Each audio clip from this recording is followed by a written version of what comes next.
our next presentation, ESSER funds, and I'll turn it over to Mrs. Lane. Thank you. I just wanted to give the board a brief update about our second round of grant funding that's coming our way. As you recall, last spring we received the first round of CARES Act monies, or ESSER monies they call that. That amounted to about $1.1 million, and that is what we spent on our technology to help get our students up to speed with that. So the next round of funding is going to be coming our way, and that leads to our next presentation that Mrs. Ogg and Mr. Crapo will be speaking about as far as our plan that is due to the state before this money comes our way. So I just wanted to give you a brief update as far as like the details of this funding. And the next slide, please. It's based on Title I funding, so the U.S. Department of Education awarded almost $2 billion to Ohio. The funding is intended to help states and school districts safely reopen schools, measure and effectively address significant learning loss, and take other actions to mitigate the impact of COVID-19 on students and families who depend on our schools. Always have to have an out where allocations are subject to change over the period of availability and duration of the grant. So our details for financially, the district is slated to receive almost $4.8 million. We do have to track that grant separately from our first round of grant funding that we received. We are allowed to charge expenses dating back to when the pandemic started, to March 13th of 2020, and we are allowed to spend that money up through September 30th of 2023. Some of the items that we can use that money for, and I'm not going to read every single one of these. There's 15 different categories, and probably additional ones if you have questions.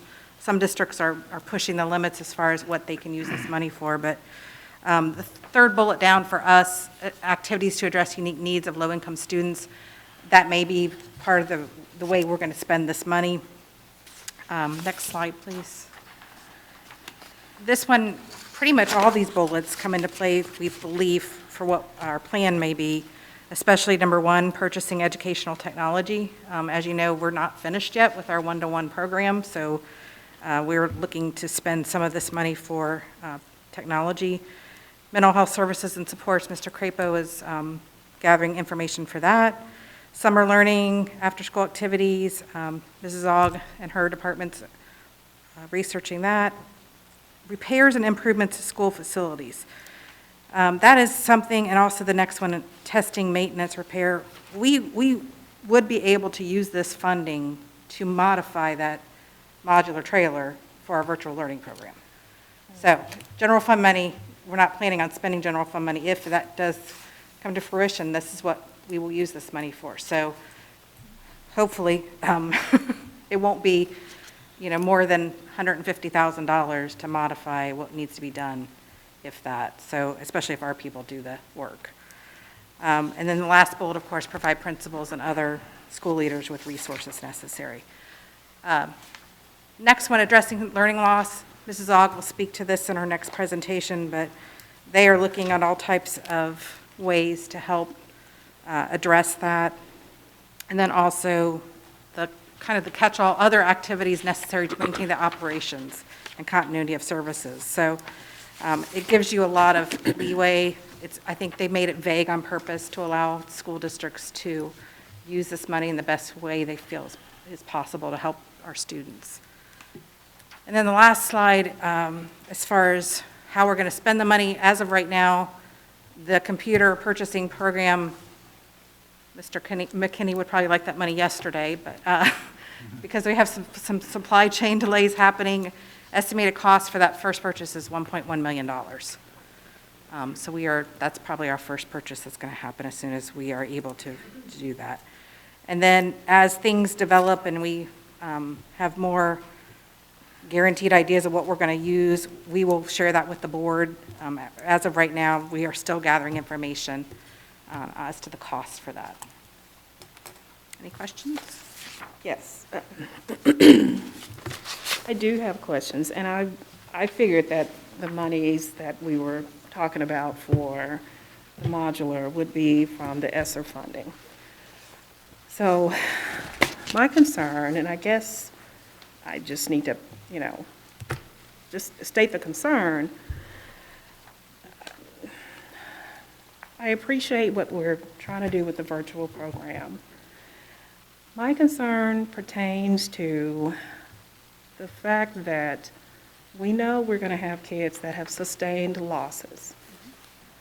We're going to have to put our funds into bringing those kids up to speed because of this horrific pandemic. Until we see the final MAP scores, which won't take place until May, right? We won't have a good idea of how much we're going to need to utilize in resources for those kids. We won't know how extensive the loss is. I'm just afraid of taking monies that are used to fill in the gaps, to bring our kids up to school and invest them in a totally new program. That's where that's where I'm at. That's really the concern that I have here, because there's been so much talk about the losses.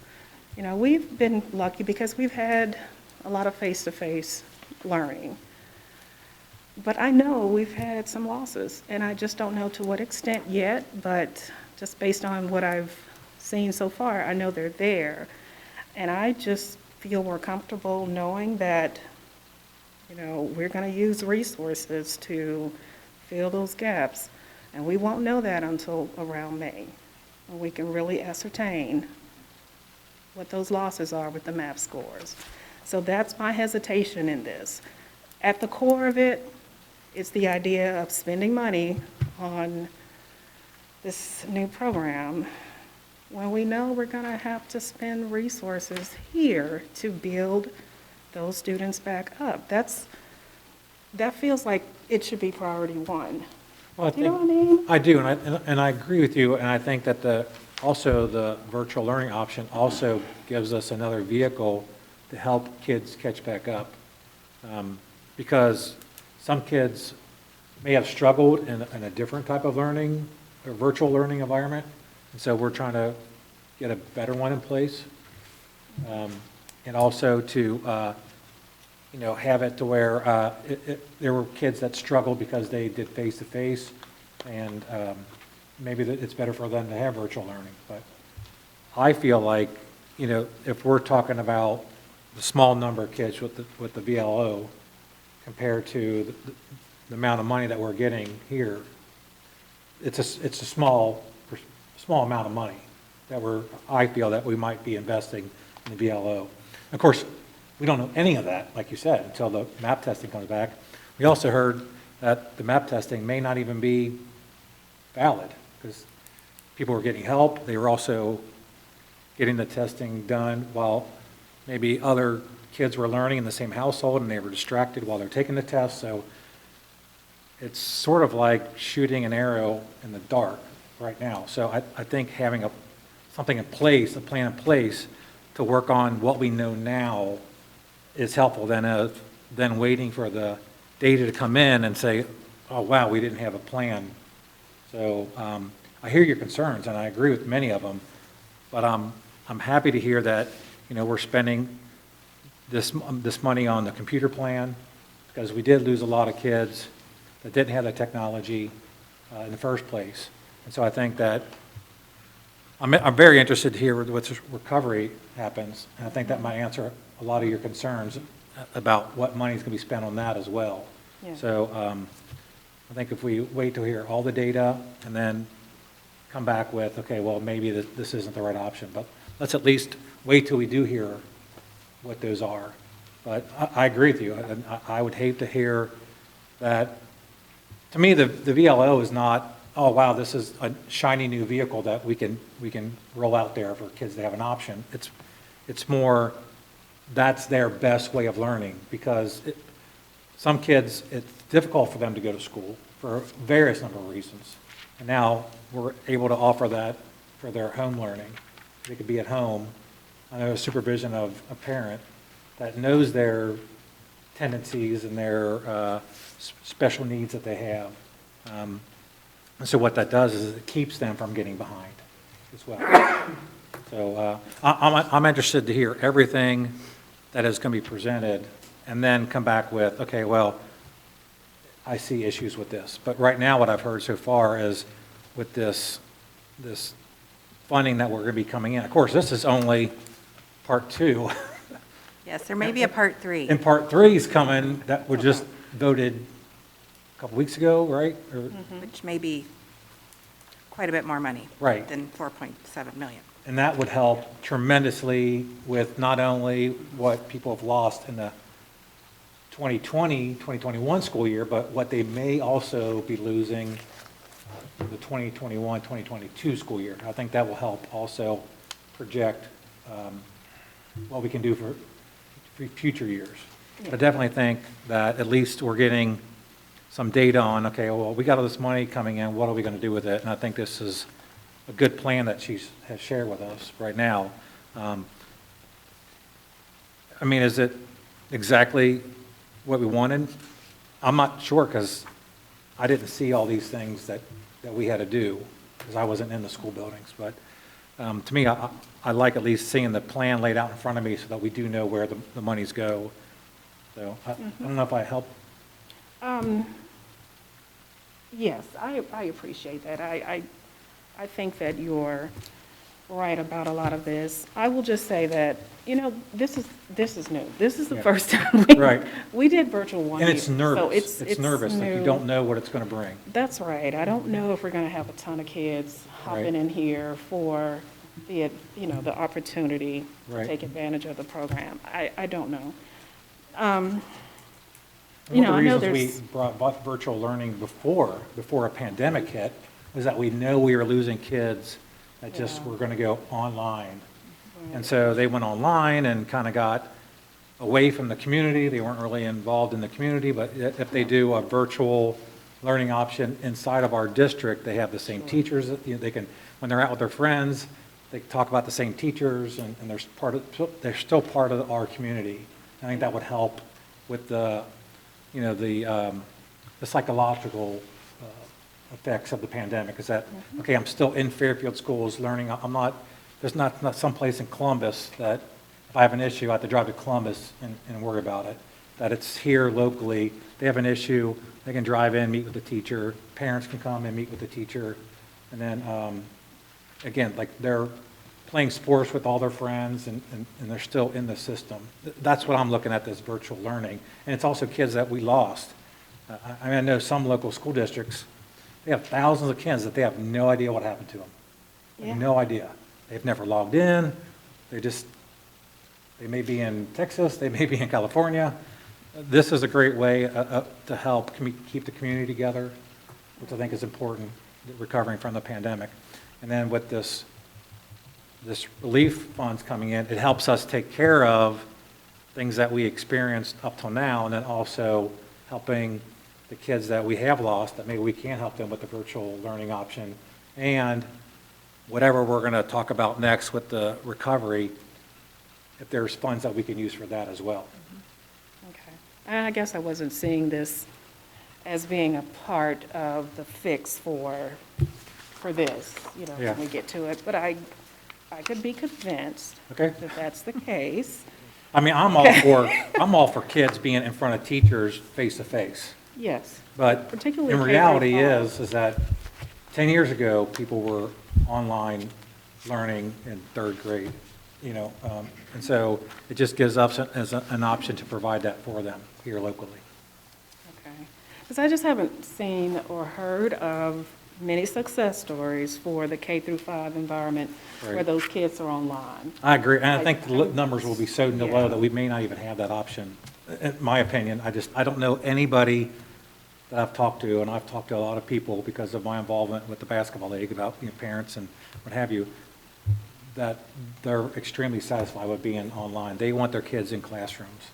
And now there are a lot of, stay-at-home families that are like, hey, it's working great for us. But, Okay. I think once the economy picks back up and people are going back into the office, my wife's been working from home for a year now, and that's not going to last forever. And once they go back, I don't think that they're going to want their children at home. And of course, if it's K to 5, they have to have a parent or a grandparent or a guardian at home with them.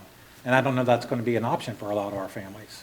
So I think more and more of our young students are going to be back in the classroom than currently are. Okay. All right. Want to add something, Mr. Smith? Yeah, if you don't mind. I got to get my thoughts together here. So, this is great discussion, and these two presentations are examples of. So we've had groups of people working on this, on our virtual learning option, and then we've had a large group of people working on this, our learning recovery and extended learning plan. I promise you that this is getting a lot of attention, and I think you'll see that tonight, and I'm really excited about some of the things that are in that plan.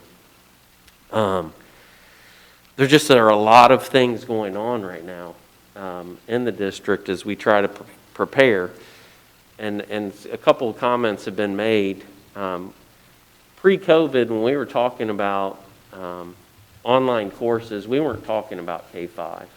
We were really talking about 9-12.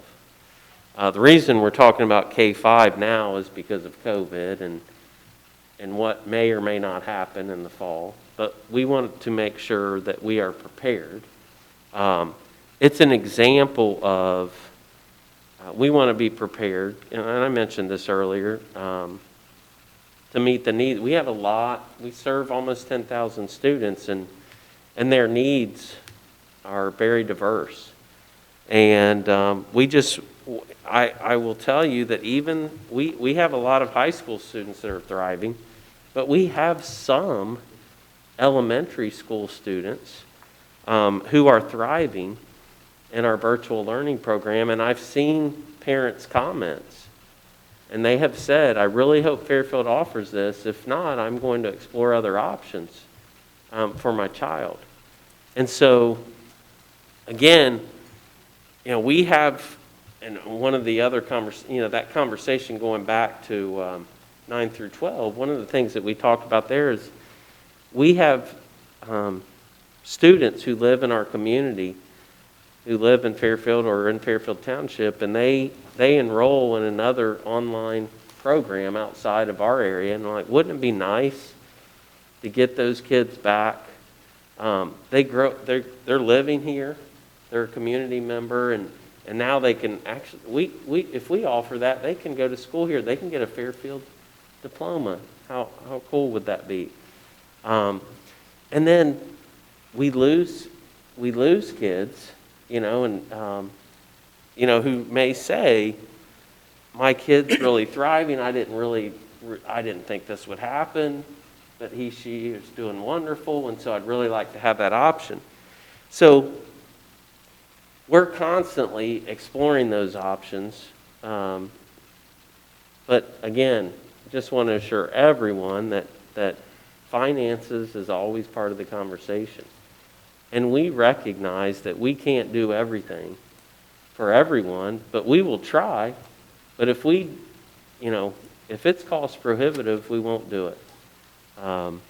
So we'll see where that takes us. But again, your concerns are very, you're absolutely right. These are huge concerns.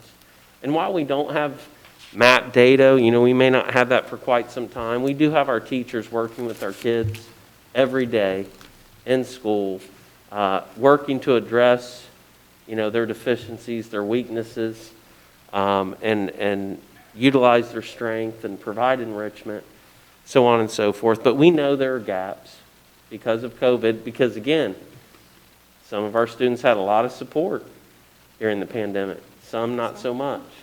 And so we've got some work to do there, huge priority, and I think you'll see that in this plan. I don't want you to allow this option to overshadow this plan. This is an important plan. I think you'll love it. Me and Mrs. Aug and her crew and countless others, again, meeting after meeting, to talk about that and to talk through that. So I hear you. I want you to know that all of us have those same concerns, and we are going to do everything we can to provide the very best for every single student. But again, if our kids and our families, if we find out it's just not a good fit, our community doesn't need this, or they don't want this, and it's cost prohibitive, that's okay. You know, we're not married to this, it's just an option, you know, that we're exploring. So we'll see where it takes us. But, okay? All right, I'm good with that. All right, awesome. And the reason that Nancy sits between Billy and us is because we have to make sure his ideas flow through the finances, right? And she is involved in those meetings. When I say large groups, she's right there with us. All right, well, keep us on point. That's Yeah. very good. Thanks, Nancy. Mr. Begley, you have any questions about Mrs. Lane's presentation? And no, sir. That one you did the road maps? Yes, I did the road Anybody maps else? on the wall opposite Yeah. of the elevator Oh, here in the downstairs. background. That's Mr. Begley. Someone at Mr. Begley's Oh, something's house. broadcasting from your house. Are you watching the basketball games? No, sir. Okay. Okay, All right. Smith?